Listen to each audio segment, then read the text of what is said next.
Pensa-se, na maior parte das vezes, que as denominadas pessoas coletivas, entendidas como conjunto de indivíduos a demonstrar vontade própria, ou seja, desligada do ideário de cada qual, não são capazes do chamado comportamento maldoso. O ser humano carrega consigo, é certo, bem ou mal distribuída, uma tendência qualquer a atitudes que ofendem regras básicas de convivência. Espera-se, entretanto, que a coletividade possa anular ou dificultar a concretude de tal vocação. Embora as regras sociais colaborem eficazmente para a invalidação ou controle de pérfidas inclinações, surge eventualmente um contexto qualquer a contagiar o coletivo, invertendo-se então as posições, porque um pouco de maldade começa a vazar e manchar a destinação bondosa da comunidade em si.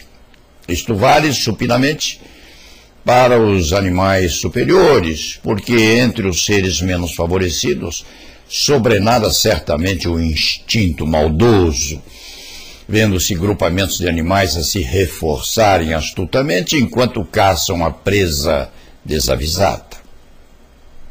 Não se cuida aqui de psicologia barata ou de zoologia extraída de livros afins. Trata-se, embora pareça desajustada, de explicação do que vem acontecendo nas esquinas do Poder Judiciário brasileiro.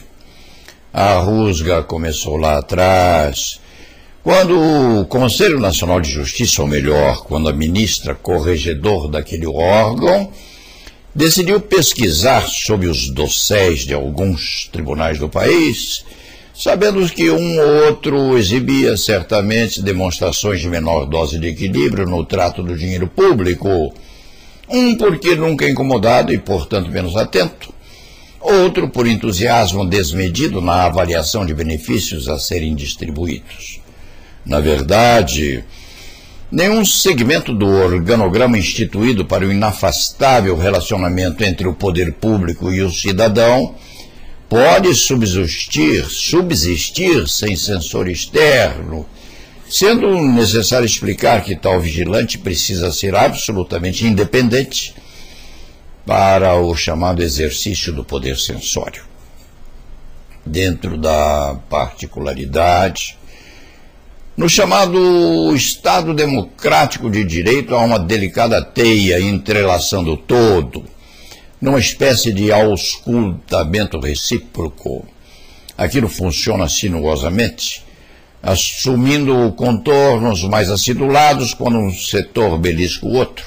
Evidentemente, há hierarquia, mormente no Poder Judiciário, tudo na graduação das competências, inadmitindo-se que o inferior balance os pilares daquelas porções situadas no Olimpo.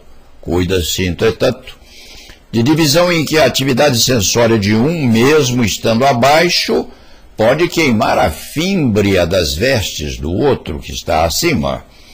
É o momento em que as coisas se complicam, porque não existe, mesmo na sacrossanta Basílica de Pedro, imaculabilidade total. É lembrar que São Pedro, o maior santo da cristandade, teria negado o Cristo 3 vezes, o que não o impediu de ser o avaliador da chegança mais tarde dos viajores partidos deste mundo.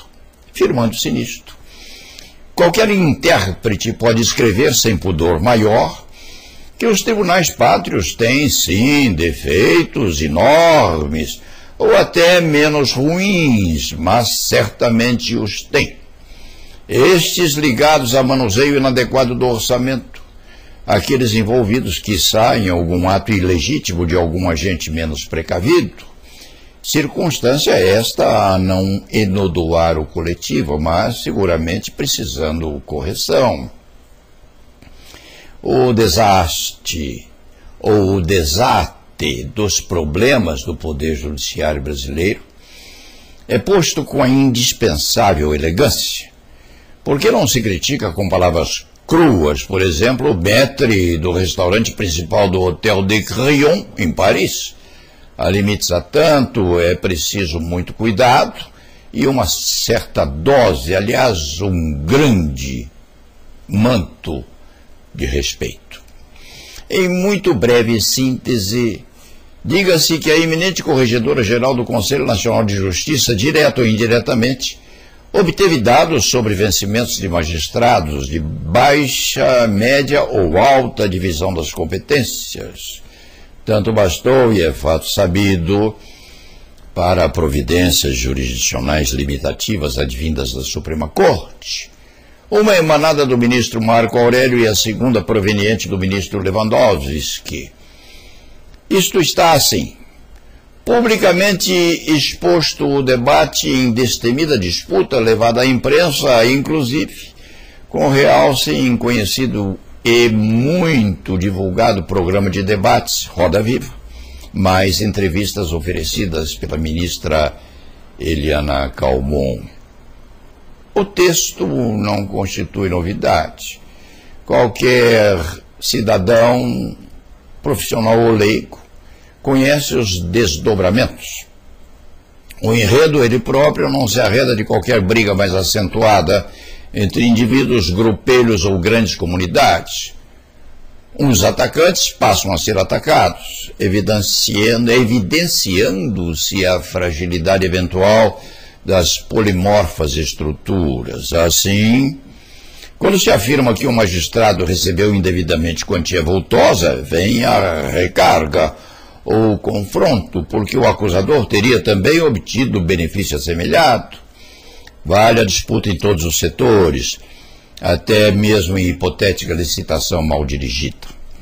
As sobras do combate, diga-se de passagem, nem mesmo do Ministério Público se afastam.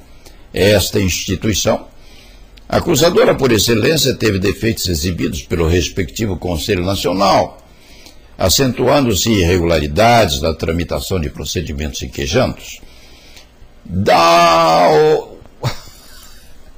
Do problema, diga-se, nem mesmo a Ordem dos Advogados do Brasil escapou pelo presidente do Conselho Federal, Ofir Cavalcante. Este decidiu meter no conflito sua colher de pau, solicitando providências aqui e ali. Surgiu logo uma advertência subliminar no frigir dos ovos. A OAB, segundo disse o sinuoso cidadão, é o único colegiado no país isento de censura externa. A circunstância peculiar poderia espicaçar a curiosidade de um contendor qualquer, ferido nos seus coturnos, investindo-se então nos segredos da corporação de advogados. Resta, após a triste dialética, a expectativa de se repetir o rotineiro ajustamento dos fenômenos humanos. Não há mal que sempre dure, nem bem que nunca se acabe. Em outros termos, depois da tempestade vem a bonança, porque a paz precisa chegar de uma forma ou de outra. Acertam-se as engrenagens e lá a nave vá. Pode demorar um pouco, mas o navio segue o seu rumo e não naufraga. Assim caminha o Poder Judiciário brasileiro. E tenho dito.